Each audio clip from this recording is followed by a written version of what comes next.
നമ്മൾ ഈ റീചാർജ് ചെയ്ത ശരീരത്തിന് നമുക്ക് സക്സസ്ഫുള്ളി ഒന്ന് മുന്നോട്ടേക്ക് പോകണമെങ്കിൽ നമ്മുടെ മനസ്സും നല്ല സ്ട്രോങ് ആയിട്ടിരിക്കണം അല്ലേ. അപ്പോൾ പലപ്പോഴും ഇത്തരത്തിലുള്ള സ്ട്രെസ്സാണ് സൊമറ്റൈസ് ചെയ്ത് മറ്റ് ശാരീരിക അസ്വസ്ഥതകളായിട്ട് മാറുന്നത്. ഉദാഹരണത്തിന് ഈ auto immune disease, thyroid, migraine, അങ്ങനെ പല ഒരു കാറ്റഗറി ഓഫ് അസുഖങ്ങൾ തന്നെ ഉണ്ട്. ഒരുപാട് പേർക്കുള്ള ഒരു അസുഖമാണ് ഈ ഷുഗർ, പ്രഷർ ഒക്കെ പോലെയുള്ള കാര്യങ്ങൾ.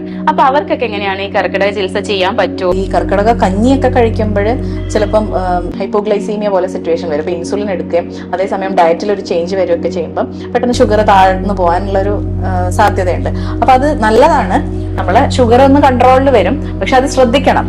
പിന്നെ ഗർഭിണികളെ സംബന്ധിച്ചിടത്തോളം കഴിയുന്നതും അത്തരത്തിലുള്ള മരുന്നുകൾ, ചേർന്ന മരുന്ന് കഞ്ഞി ഒഴിവാക്കുന്നതായിരിക്കും നല്ലത്.